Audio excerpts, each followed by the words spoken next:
సువార్త పరమార్థం ఏమిటి అసలు? సృష్టికర్త యొక్క సువార్తలో ఉన్నటువంటి పరమార్థాన్ని మనం చూద్దాం ఈ దినమున. భూమిని ఆకాశమును సృజించినటువంటి దేవుడు మన దేవుడు. సూర్యచంద్ర నక్షత్రాదులను సృజించినటువంటి దేవుడు మన దేవుడు. సర్వ మానవాళి ఈ భూమిలో నిలబడాలని వీళ్ళని భూమి నుండి మొలిపించిన వాడు మన దేవుడు. మొలిపించినటువంటి ఆ దేవుడు నీరు పోసి ఆహారం ఇచ్చి పెంచి పోషించి ఈ స్థితిలో ఆయన కోరుకున్న విధంగా ఉండమని చెప్పినటువంటి దేవుడు మన దేవుడు. మంచిగా బ్రతకమని చెప్పినటువంటి మన దేవుడు. ఆయన యొక్క సువార్తలో ఉన్నటువంటి పరమార్థాన్ని మనం చూద్దాం. ఇప్పుడు చూడండి, మార్కు శుభవార్త 1వ అధ్యాయము.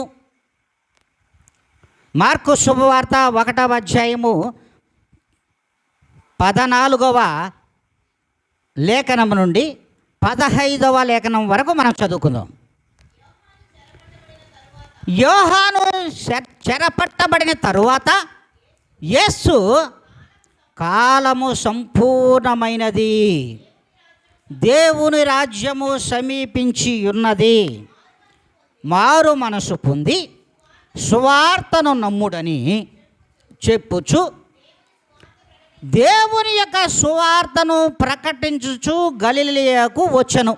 హల్లెలూయా, హల్లెలూయా.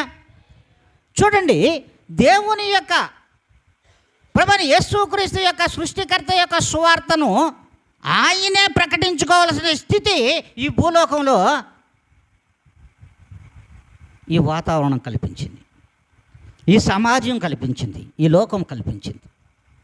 ఆయన సువార్తను ప్రకటించుకోవడానికి ఆయననే మరి పురికొల్పడం అంటే సర్వ మానవాళి చెడిపోయి పడిపోయి లోకములో గతి తెప్పిపోయి ఉన్నారని, దేవాతి దేవుడు మంచిని కోల్పోయి చెడుని ప్రేమిస్తున్నారని ఆయన సువార్తను ఆయన ప్రకటించుకోవడానికి మరి ఈ లోకానికి వచ్చాడు. వచ్చిన ఆ దేవుడు ఏమంటున్నాడంటే, మీరు ఇప్పుడైనా మారు మనసు పొందండి, ఈ దినము నుండైనా మారు మనసు పొంది మరి సువార్తను నమ్మండి, నా యొక్క మాటలు నమ్మండి. నేను సృష్టికర్తను, సూర్యచంద్రులను భూమిని నిర్మించినటువంటి దేవుడని నేను, నిన్ను మొలిపించిన దేవుడని నేనే.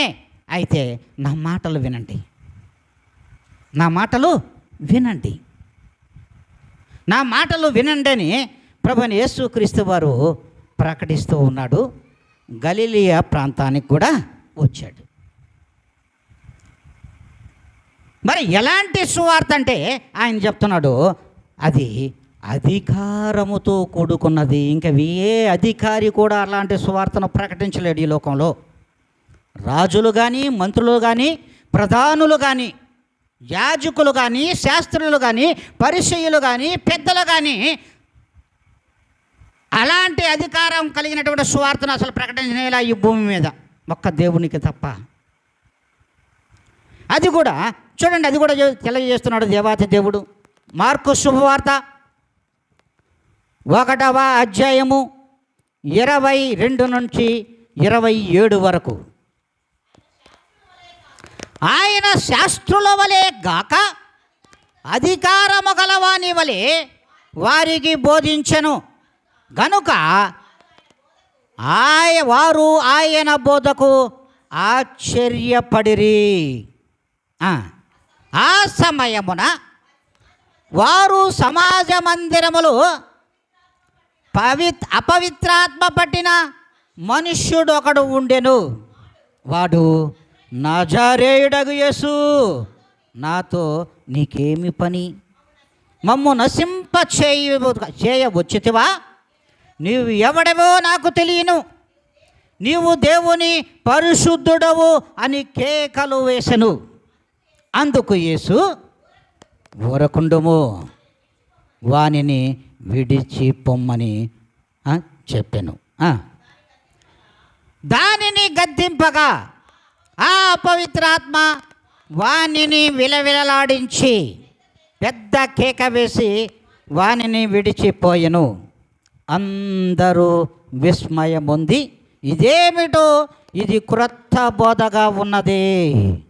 ఈయన అధికారముతో అపవిత్రాత్మలకును ఆజ్ఞాపింపగా అవి ఆయనకు లోబడుచున్నవని ఒకరితో ఒకడు చెప్పుకొనుచుంటెను. గుసగుసలాడుకుంటున్నారు. హల్లెలూయా. గుసగుసలే. ఈనాడు మందిరములలో కూడా గుసగుసలాడుకుంటుంటారు. వాక్యం చెప్తా ఉంటే వినరు. వాక్యాలు చెప్తుంటే వినరు. ఇక్కడ కూడా అదే జరుగుతూ ఉంది. ప్రభువైన యేసుస్వామి సమాజ మందిరములోకి వెళ్ళిన తర్వాత అక్కడ అపవిత్రాత్మ పట్టిన వాడు అక్కడ ఉన్నాడు. ఆడేమంటున్నాడు తెలుసా? సర్వోన్నతుడైన పరిశుద్ధుడా, నాతో అసలు నీకేం పనయ్యా? అసలు ఎందుకు వచ్చావయ్యా ఇక్కడికి? నువ్వు పరిశుద్ధుడవు, అపరిశుద్ధులు ఉండే స్థలంలో నీకేం పని? హల్లెలూయా. బాగుండా? కరెక్టే కదా? ఏం చెప్పాడు ఆయన? వారు సమాజ మందిరంలో ఇప్పుడు ఎవరున్నారు? ప్రభు వచ్చిన సమయంలో ఎవరున్నారు చెప్పాలా? శాస్త్రులు ఉన్నారు, పరిసయ్యులు ఉన్నారు, సద్దుకయ్యులు ఉన్నారు, ఇక దేవుని ఎరిగి ఎరగనట్లుగా విశ్వాసులు కూడా ఉన్నారు అనుకుందాం. ఇప్పుడు ప్రభువైన యేసుస్వామి సమాజ మందిరంలోకి వచ్చేసాడు. వచ్చిన వెంటనే వాళ్ళు ఎవరు అడగలా. ఎవరా? ఉండేవాళ్ళు ఎవరు అడగలా. అపవిత్రాత్మ పట్టినోడు లేచేసాడు. సర్వోన్నతుడైన పరిశుద్ధుడా, నాతోనే ఏం పని అయ్యా నీకు? ఆ పరిశుద్ధులుండే స్థలం లేక నీకేం పనిరా ప్రభు? హల్లెలూయా, హల్లెలూయా. దేవుణ్ణి అడుగుతున్నాడు. అసలు సర్వోన్నతమైనటువంటి స్థలములలో నివసించుచున్న ప్రభువైన యేసుక్రీస్తు వారికి భూమి మీద ఏం పని కదా వాడు అర్థము. అంతే కదా, వాడు అర్థం అదే. ఈ భూమి మీద ఉన్న వాళ్ళందరూ అపరిశుద్ధులే, నీతి తప్పిన జనమే. ఈ నీతి తప్పిన జనంతో నీకేం పనయ్యా బాబు అని తల కొట్టుకుంటాడు. బాగా ఆలోచించండి. ఆడికి తెలిసిపోయింది. ఎవరికి? ఆడ దెయ్యానికి తెలిసిపోయింది. దెయ్యానికి స్పష్టంగా తెలిసిపోయింది, దేవుడు ఈ లోకానికి వచ్చాడు, నాలాంటి ఎదవలను తరిగి కొట్టడానికి వచ్చాడని అపవిత్రాత్మకి తెలిసిపోయింది. వెంటనే ఏం చేశాడు? అరే బాబు, నువ్వు అక్కడ సైలెంట్గా 5 నిమిషాలు అట్టుండు అంది. వాళ్ళు ఎవరు వెనక ముందే చెప్పేశాడు వీడికి, నువ్వు అటు పక్కనుండు అని సింపుల్గా ఏమన్నాడు తెలుసా? ఏమని విడిచిపోవా, ఉంటావా, వాడితో కాపురం చేయాలనుకుంటావా? హల్లెలూయా, హల్లెలూయా. అపవిత్రాత్మతో అంటున్నాడు. ఏమని? ఏమి విడిచిపోతావా, అపవిత్రాత్మతో కాపురం చేస్తావా అనుకుంటున్నావా అన్నాడు. నీవు నమస్కారం ప్రభు, నీకు నమస్కారం ప్రభు, నేను వెళ్ళిపోతున్నారు. గిల గిల గిల గిల గిల గిలగా చేతులు కాళ్ళు గిలగిల కొట్టుకొని కింద టపక్కన పడిపోయాడు. పెద్ద కేక వేసి పడిపోయాడు. పడిపోవడంతో వీడు చచ్చిపోయాడు అనుకున్నారు అందరూ. హల్లెలూయా, హల్లెలూయా. వీడు చచ్చాడు, వీడు చంపడానికి వచ్చినాడేమో ప్రభువైన యేసుక్రీస్తు అనుకున్నారు వాళ్ళందరూ. ఈ లోకానికి ఇందుకే వచ్చాడేమో ఈ మనిషి, ఇక్కడ దాకా వచ్చాడు. సమాజ మందిరంలో ఇలాగా అతను పడిపోయాడు, కేక వేసి పడిపోతాను. అందరూ ఏమనుకుంటారు చెప్పండి? చచ్చిపోయాడు అనుకోరా? ఏమన్నమ్మా, అదే కదా అనుకుంటారు. టాప్ అయిపోయింది. చిన్నగా తర్వాత లేచి కూర్చున్నాడు. ఏం జరిగింది అసలు వాడికి తెలియదు. ప్రశాంతంగా పరిశుద్ధుడైపోయాడు. హల్లెలూయా, హల్లెలూయా. సమాజ మందిరమే ఒక్కసారిగా పరిశుద్ధపరచబడిపోయింది. పరిశుద్ధపరచబడమే కాదు, ఆ పరిశుద్ధులు ఇప్పుడు మాట్లాడుకుంటున్నారు. ఏమని? గుసగుసలు. ఇదేదో కొత్త బోధగా ఉన్నదే. అపవిత్రాత్మను ఇన్ని రోజుల నుంచి ఈ మందిరంలో పెట్టుకొని నేను పంపలేకపోయానే. ఏది?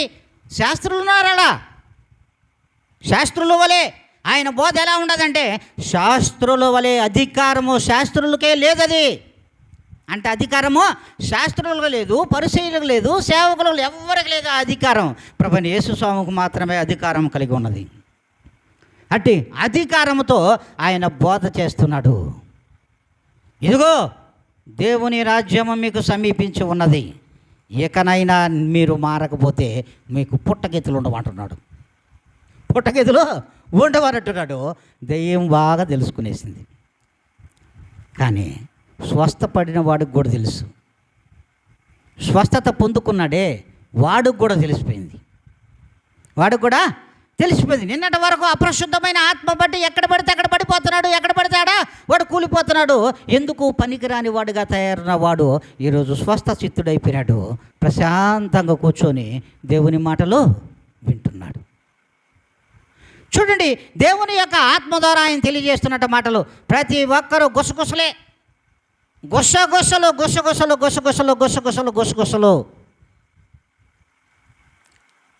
మరి దేవుని యొక్క పరిశుద్ధ దేవుని యొక్క మహిమ ఎలా ఉంటుందో ఆడు చూశాడు, అక్కడ ఉన్న వాళ్ళందరూ కూడా చూశాడు. అధికారం ఆయనకు దగ్గర ఒక అధికారం ఉంది. ఆ అధికారం నీకు కావాలా అడుగుతున్నాడు ప్రభువారు. అధికారము కలిగినటువంటి సువర్తమానాన్ని దేవుడు ప్రకటిస్తున్నాడమ్మా. ఈ సువర్తమానంలో ఉన్న బైబిల్ గ్రంథంలో, పరిశుద్ధ గ్రంథంలో ఉన్నటువంటి క్రొత్త నిబంధనలలో ప్రభువైన యేసుక్రీస్తు యొక్క సువార్త అధికారంతోనే ఉంటుంది, అనధికారంగా లేదు. అధికారంతో కూడినటువంటి సువార్తను దేవుడు మనకిస్తున్నాడు. ఈ అధికారం చేత నువ్వు పొందుకోగలిగితే, ఈ అధికారంలోకి నువ్వు లోబడగలిగితే, ప్రభువైన యేసుక్రీస్తుకు నువ్వు లోబడిన వాడివైతే నువ్వు కూడా అలా అపవిత్ర ఆత్మలను విలవిలాడిస్తావు, ఆడించగలవు. అందుకే దేవుని యొక్క సువర్తమానం మనకు తెలియజేస్తుంది. లోకానికి మాత్రం తెలియడంలే, అపవిత్రాత్మలు మాత్రం వెంటనే కనుక్కుంటున్నాయి.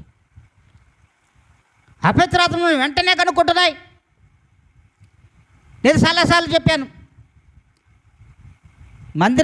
మందిరంలో నేను ఇక్కడ ప్రార్థన చేసుకున్నా, అక్కడ ప్రార్థన, ప్రతి దగ్గర ప్రార్థన చేసుకుంటూనే ఉంటాను. నేను నా హాస్పిటల్లో కూడా అపవిత్రాత్మలకు రావు, లోపలికి బయట నిలబడతాయి.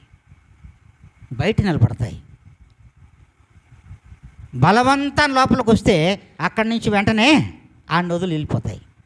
ఎందుకులాగా అంటే దేవుని యొక్క అధికారానికి నువ్వు లోబడి ఉంటే ఖచ్చితంగా దేవుడు ఇక అధికారాన్ని ఇస్తాడు. ఆ అధికారాన్ని నీకు ఇస్తాడు. అధికారము కలిగినటువంటి స్వార్థకు నువ్వు లోబడాలి. నువ్వు లోబడకపోతే మనకు అధికారాన్ని దేవుడు ఇవ్వడు, ఆశీర్వాదమునివ్వడు, దీవెనలు మనకు రావు. అధికారమునకు లోబడిన వాడివై ఉండాలి. అందుకే కాలము పరిపూర్ణమైపోతూ ఉంది, దగ్గర పడినటువంటి ఈ కాలంలో నువ్వు పరిపూర్ణమైనటువంటి పవిత్రులుగా ఈ లోకంలో దేవునికి ఇష్టలుగా జీవించగలిగితే, ఆయన సువార్తకు లోబడిన వాడిగా ఉంటే ఖచ్చితంగా నీ పక్షంగా కార్యాలు జరిగిపోతాయి. అందుకే ఇవి నమ్మిన వానికి, విశ్వసించిన వానికి, స్థిర విశ్వాసులకు కృపాదినములు. నమ్మని వారికి, విశ్వసించిన వారికి, నమ్మనట్లుగా నటించే వారికి ఇవి కడవరి దినాలు. అసలే నమ్మని దుష్టులకు అంచె దినాలు. అందుకే దేవుని వాక్యంతోనే మనం మాట్లాడుకుంటున్నాం. చూడండి, మరి ప్రతి మనుష్యును మార్చగలిగినటువంటి సామర్థ్యము ఎవరి దగ్గర ఉందో తెలుసా? యేసయ్య దగ్గర ఉంది. ప్రతి మనుష్యుని మార్చగలిగినటువంటి సామర్థ్యము యేసయ్య దగ్గర ఉంది. అయితే వినగలిగినటువంటి చెవులు నీకు ఉండాలి. దేవుని యొక్క సువర్తమానమును వినగలిగినటువంటి చెవులు నువ్వు కలిగి ఉంటే అందులో ఉన్న పరమార్థాన్ని ఖచ్చితంగా నువ్వు కనుక్కుంటావు. అటు సువార్తలో ఉన్నటువంటి పరమార్థాన్ని నువ్వు కనుక్కోవాలంటే ఖచ్చితంగా అధికారానికి లోపడాలి, దేవుని అధికారమునకు లోపడాలి. దేవుని సువార్తను వినగలిగినటువంటి చెవులు నీకు కలిగి ఉండాలి. గ్రహించగలిగిన ఆలోచన కలిగినటువంటి ఆ జ్ఞానము కావాలని దేవుణ్ణి అడిగితే ఖచ్చితంగా ఇచ్చేస్తాడు. అలా ఉన్నామా లేదా మనల్ని మనం ఆత్మ పరిశీలన చేసుకోవాలి. చూడండి, దేవుని వాక్యం సెలవిస్తూ ఉంది, సర్వోన్నతమైన స్థలములలో నివసించుచున్న దేవునికి మహిమయు, ఇష్టులైన మనుషులకు భూమి మీద సమాధానము కలుగును కాక. లోకా సువార్త 2వ అధ్యాయం 14 లేఖనం స్పష్టంగా చెప్పేస్తూ ఉంది. అంటే సర్వోన్నతమైన స్థలములలో దేవునికి ఏ రీతిగా మహిమ కలుగుతుందో ఆయనకి ఇష్టలైనటువంటి మనుషులకు కూడా భూమి మీద సమాధానాన్ని ఇస్తాడంట. దేనివల్లంటే ఆయన సువార్తలో ఉన్నటువంటి మహిమ, ఆయన సువార్తలో ఉన్నటువంటి పరమార్థం, అది దానిని మనం గ్రహించలేం. 2026 సంవత్సరాలు గడిచిపోయాయి ప్రభువైన యేసుక్రీస్తు వారి లోకానికి వచ్చి. అయినా కూడా మార్పు లేని జనం, మారని జనాన్ని దేవుడు చూస్తూ ఉన్నాడు. మార్పు లేని జనాన్ని దేవుడు చూస్తున్నాడు. మారు మనసు పొందని జనాన్ని కూడా ఇంకా చూస్తున్నాడు. పొందినటువంటి జనము కూడా ఏ రీతిలో ఉండాడో అనుదినము కూడా వాళ్ళ మీద దేవుని కనుదృష్టి ఉన్నదంట. ప్రతి దినం ఎక్కడ కూడా ఆయన కనుదృష్టి నుంచి మనము ఏమాత్రం కూడా తప్పించుకోలేం. అందుకే దేవుని వాక్యమే చెప్తున్నది, ఎక్కడ చూసినా చూడండి, దేశంలో కానీ ఈ ప్రపంచంలో ఎక్కడ చూసినా అశాంతి తప్ప సమాధానం ఉందా? ఆలోచించండి.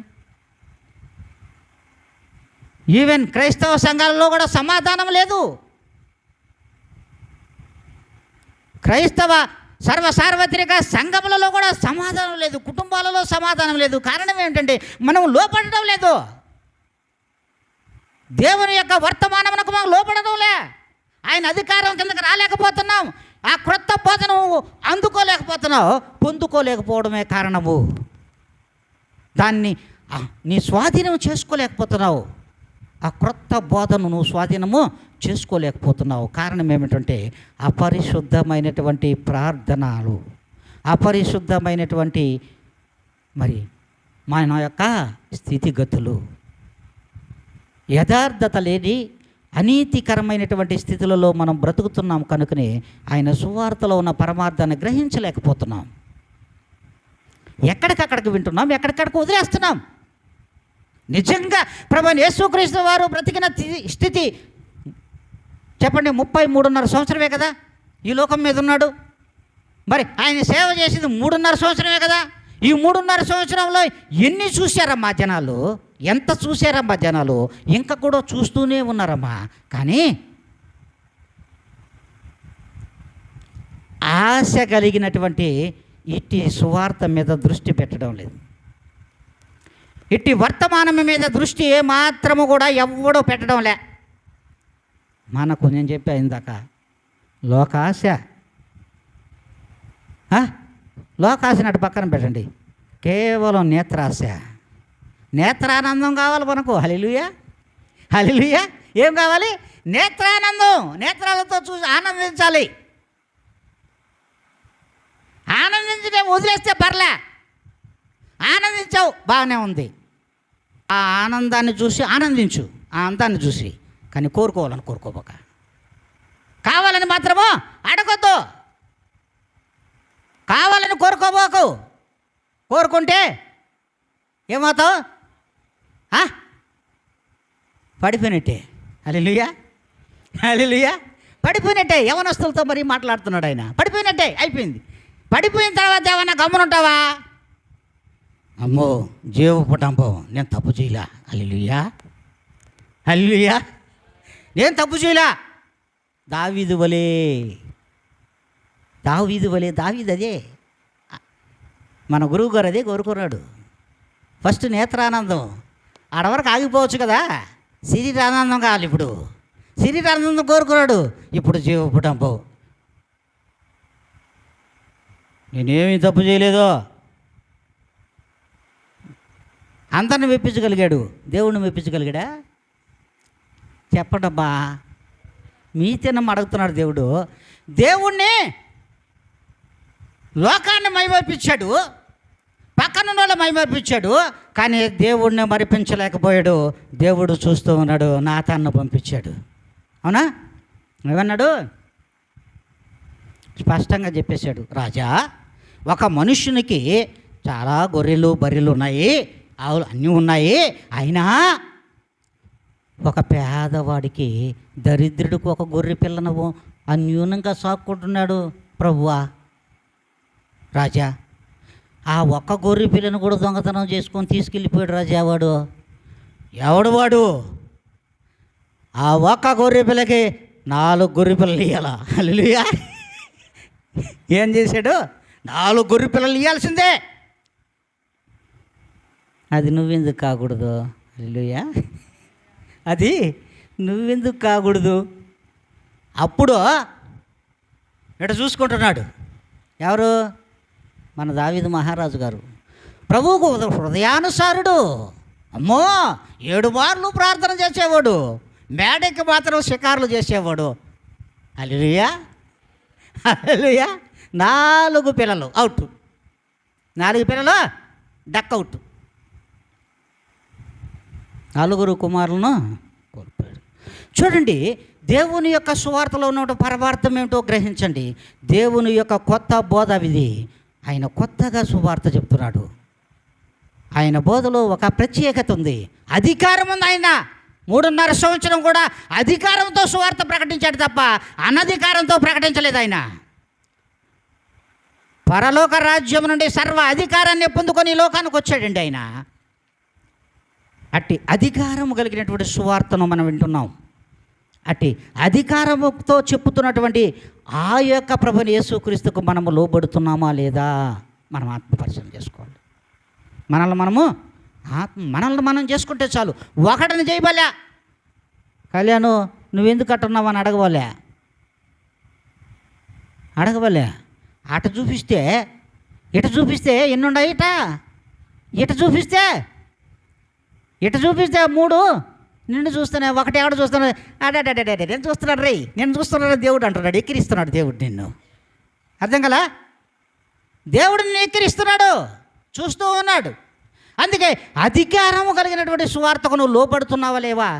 లోబడితే అందులో ఉన్న పరమార్థాన్ని గ్రహిస్తావు, లేకపోతే లేదు, అయిపోయింది నీ చరిత్ర. అందుకే ప్రభు అంటున్నాడు చూడండి, లోకా శుభవార్త 18 4వ అధ్యాయము 18, 19 చదవబడలేదులేమ్మా, చెప్తున్నాను. ఈయనకి సంపూర్ణమైనటువంటి అధికారం ఉంది. ఈయనకి సంపూర్ణమైన అధికారం ఉంది. ఆ అధికారముతో కలిగినటువంటి ఆత్మ యేసులో ఉంది. ఇటు యేసు చెరలోనున్న వారిని విడిపించడానికి వచ్చాడు, పాపములో ఉన్నవాడిని విడిపించడానికి వచ్చాడు, రోగంతో ఉన్నవాడిని విడిపించడానికి వచ్చాడు, గుడ్డివాడికి చూపు ఇవ్వడానికి వచ్చాడు, కుంటివాడిని నడిపించడానికి వచ్చాడు మా అధికారంతో. అందుకే ప్రభువుల వారు స్పష్టంగా మన అందరితో చెప్పేది అదే. ఏమింటున్నామో మనం ఒక్కసారి, హితవత్సరమును నీకు చెప్పడానికి వచ్చా, మంచి మాటలు కలిగిన బోధన నీకు వినిపించడానికి వచ్చాను నేను. నా బోధలో మంచే ఉంటుంది తప్ప ఏనాడు చెడు లేదు. అలాగని మతము లేదు, జాతి లేదు, రంగు లేదు, భేదము లేదు, దేశం లేదు. ఏ జనమైనా ఒకటే నా సువార్తకి, ఏ జనమైనా ఒకటే. ఈ ప్రపంచంలో ఉన్నట్టు ప్రతి జనముకు నేను ఇచ్చే ఒకే సువార్త, హితవత్సరములతో కలిగినటువంటి సువార్తను చూస్తున్నాను. మంచి సువార్తను ప్రకటిస్తున్నాను. నీతిగా బ్రతుకు, నీతిగా సావు, నీతిగా చావు. నాలో యథార్థత కలిగినటువంటి సువార్తలకు రావు నువ్వు. ఇంకా ఎందుకు ప్రియమైన దేవుని బిడ్డ, నువ్వు లోకంలో కలలగంటూ బ్రతకాలని ఆలోచిస్తున్నావు. అట్టి కలలగంటున్నటువంటి ఈ జీవితం నీలో నిరర్ధకం అయిపోతుందని దేవుడు తెలియజేస్తున్నాడు. వ్యర్థమైన పోకడలతో ఈనాడు మనము పాడైపోతున్నటువంటి లోకం. అంతేకాదు, ఆయన సువార్త అంట 2 అంచుల వాడగలిగిన ఖడ్గము. ఆయన సువార్త సూటిగా హృదయంలో గుచ్చుకుంటుందమ్మా.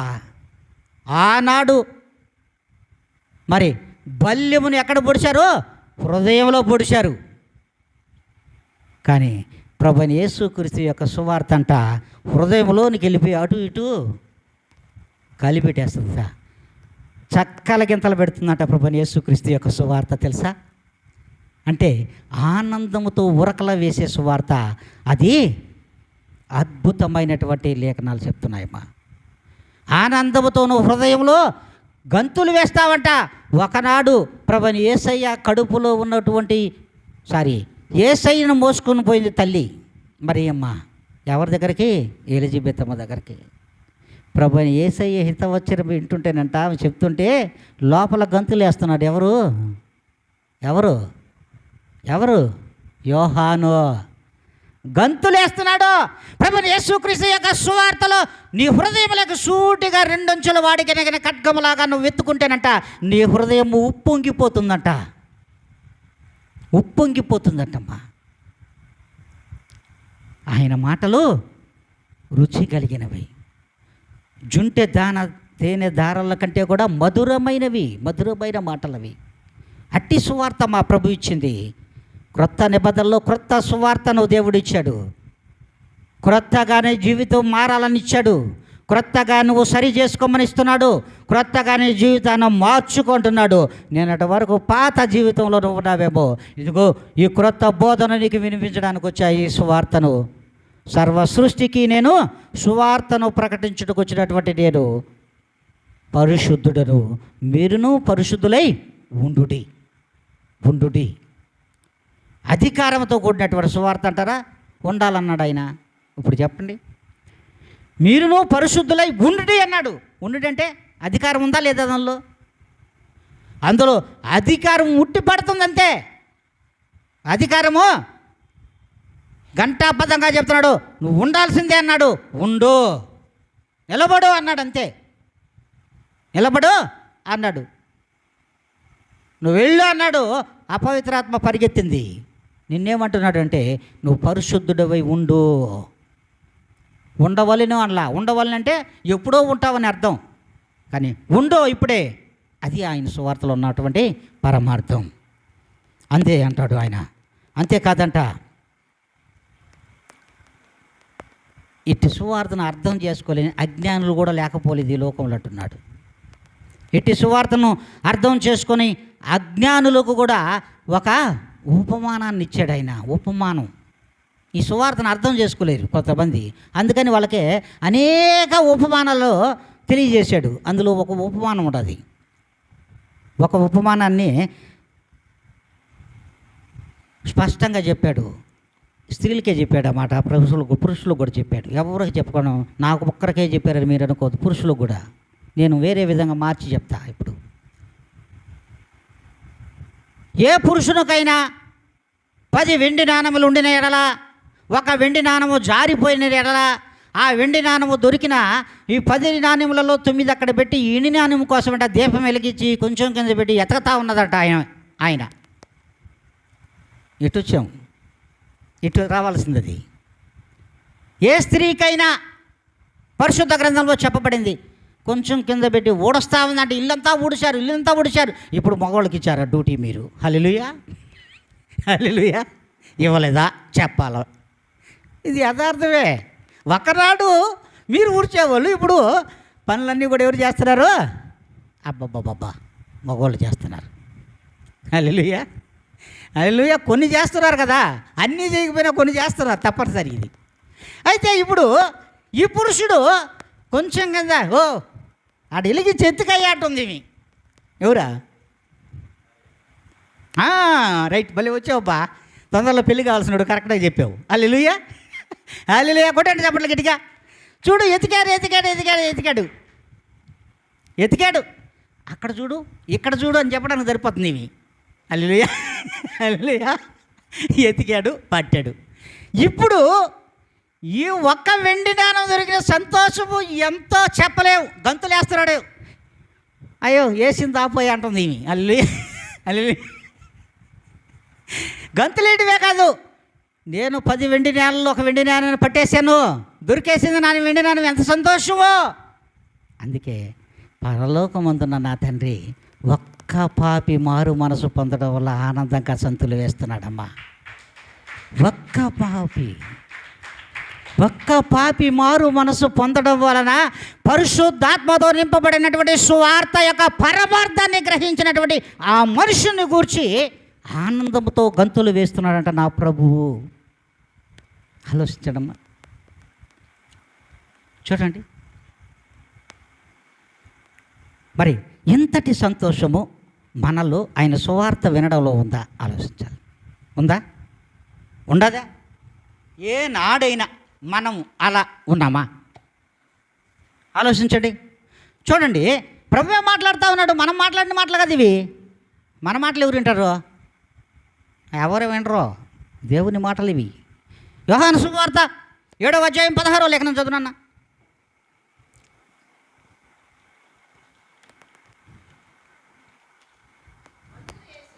అందుకు యేసు, నేను చేయు బోధ నాది కాదు, నన్ను పంపిన వానిదే.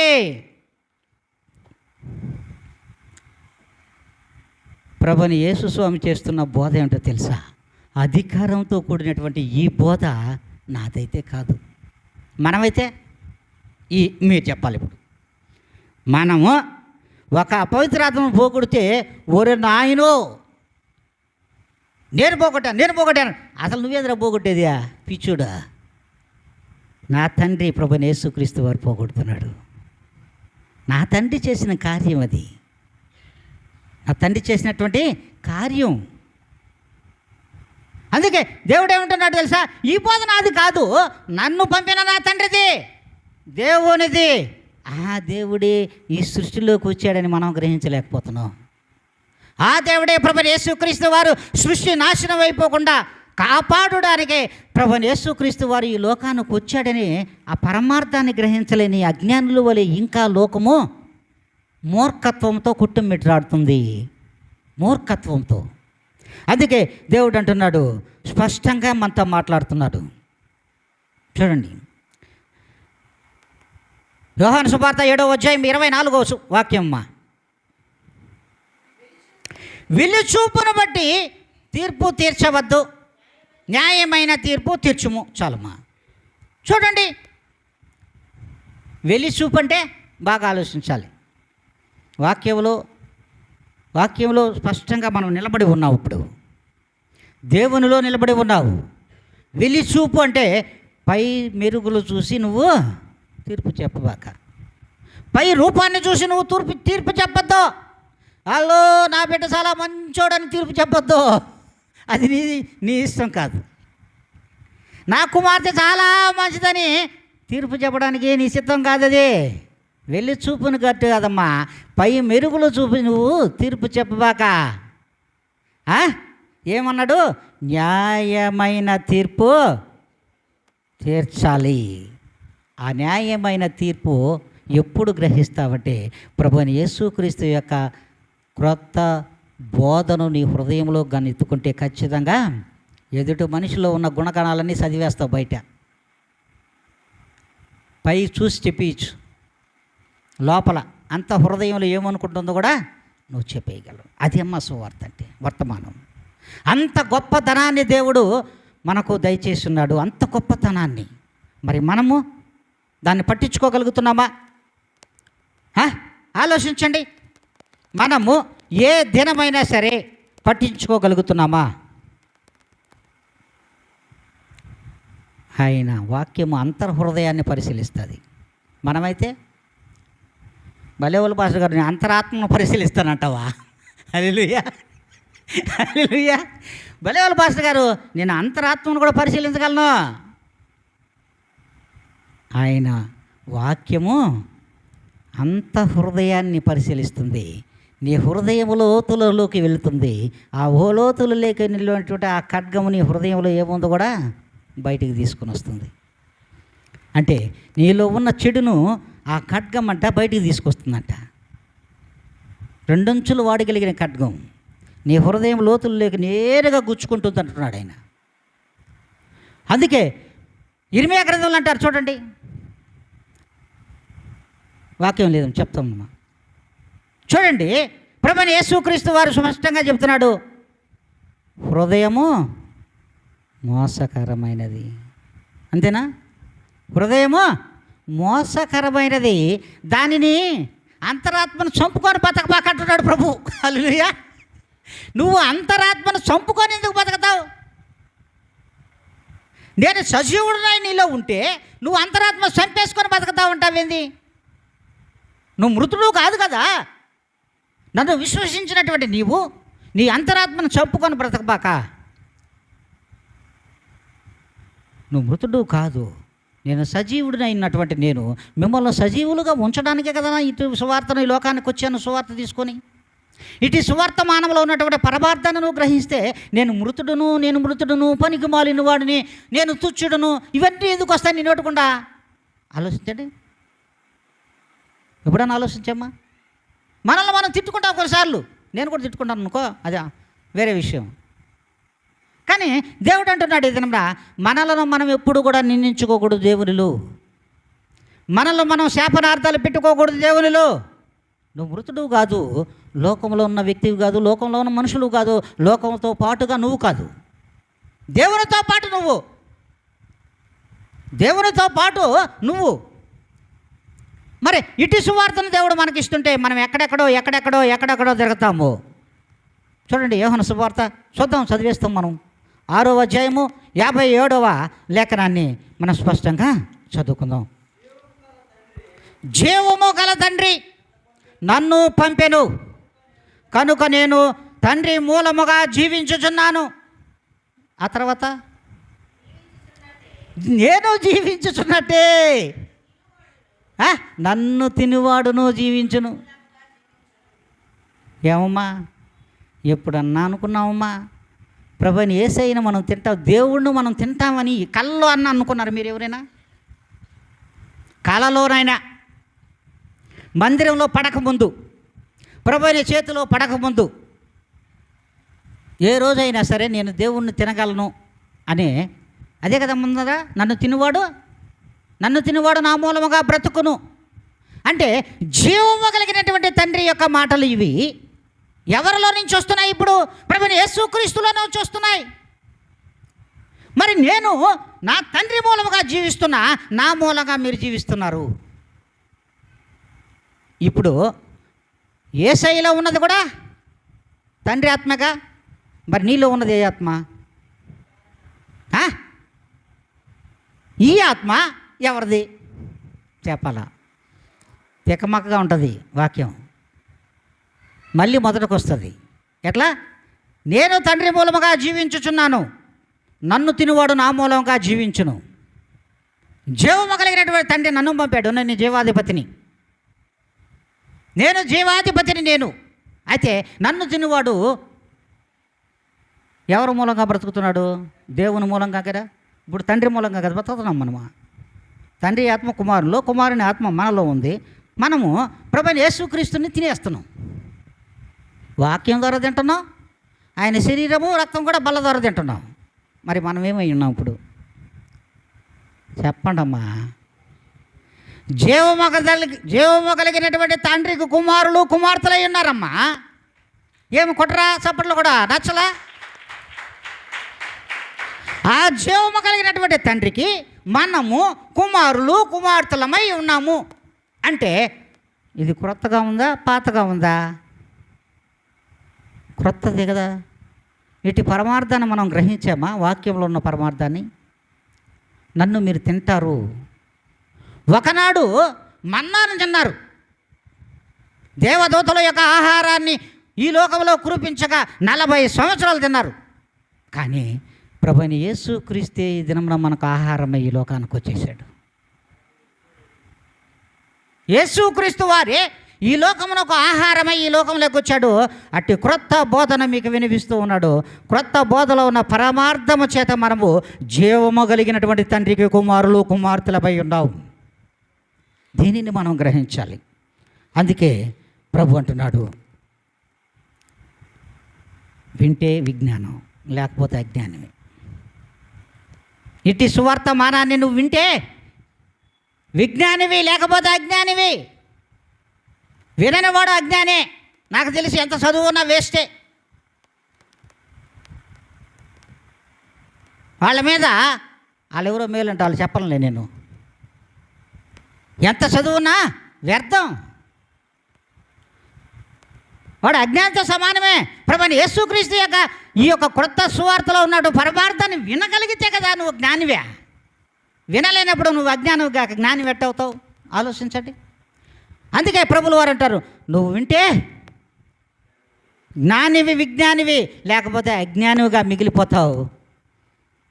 ప్రభునే యేసయ్యను తింటే నీకు స్వర్గం, లేక తినకపోతే నరకమే. హల్లెలూయా, హల్లెలూయా. కొడదావు చప్పట్లు. యేసయ్యను తింటే నీకు స్వర్గం, లేకపోతే నరకమే. స్వర్గం నరకం బయట మాట్లాడుకుంటారు. అవి పెడుతున్నాం మన మధ్యలో. బయట ఏం చెప్తారు? స్వర్గము నరకం కనబడతాయి. ఏడు స్వర్గం నరకం వాక్యంలోనే కనబడుతుంది మీకు. దేవుడు వాక్యంతో తెలియజేశాడు. ఆయన మాటలు ఆయన తింటే నువ్వు స్వర్గానికి వెళ్తావు, తినకపోతే నరకానికే. అంతేకాదు ఇంకా మాట చెప్తున్నాడు చూడండి. ఆయన మార్గంలోకి వస్తే జీవమార్గం, ఆయన మార్గంలో నడిస్తే జీవమార్గం, ఆయన మార్గంలో నడవకపోతే నరకానికే. ఏకగా సూటిగా ఒకే మార్గం. హల్లెలూయా, హల్లెలూయా. నరకానికి అగ్నిగుండంలో వేసి నల్లపుతాడు. అందుకే ప్రభు అంటున్నాడు, ఈ క్రొత్త సువార్తతో మన దగ్గరికి దేవుడు వచ్చాడమ్మా. నీతిమంతులుగా మార్చడానికి, యథార్థవంతులుగా జీవింపజేయడానికి నిన్ను నువ్వుగా తెలుసుకో. ఒకరు చెప్తే తెలుసుకునేది కదమ్మా. ప్రభువైన యేసుక్రీస్తు యొక్క వాక్యంలో ఉన్నటువంటి మర్మాన్ని గ్రహించగలిగితే, ఆ వాక్య మర్మమును నువ్వు ఎత్తుకోగలిగితే, ప్రభువైన యేసయ్యలో ఉన్నటువంటి ఆయన సువార్తలో ఉన్నటువంటి పరమార్థాన్ని మనం సూటిగా గ్రహించగలం. గ్రహించినటువంటి నీవేనాడు తప్పిపోతల్లి. ఏనాడు నిన్ను దేవుడు విడిచిపెట్టడమ్మా. ఎవరైనా సరే ఆయన విడిచిపెట్టడు. ఆయన వింటే చాలు, ఆయన తింటే చాలమ్మా. ఆయనతో ఉంటే చాలమ్మా. ఆలోచించావా? ఆయనతో ఉంటే చాలు, ఆయన తింటే చాలు, ఆయన మాట వింటే చాలు. మనం అంటాం తల్లి మాట వినరా, తండ్రి మాట వినరా, జవదాట పక్కరా, ఇన్ని అంటాం. వాస్తవానికి ఆయనలో నువ్వు ఉంటే ఆయన మాట వింటావు, ఆయన్ని తింటే నువ్వు పరలోక రాజ్యంలో ఉంటావు. ఇట్టి పరమార్థాన్ని దేవాతి దేవుడు ఈ దినమున మనందరికీ తెలియజేసిన గొప్ప గొప్ప మాటలండి. ప్రభువైన యేసుక్రీస్తు సువార్తలో ఉన్నట్టు వర్తమానంలో ఉన్నటువంటి పరమార్థాన్ని గ్రహించగలిగిన ప్రతి ఒక్కరూ ధన్యులని. ఇట్టి ధన్యకరమైన జీవితంను మన సంఘంలో ప్రతి ఒక్కరికి దయచేయునుగాక. ఆమేన్.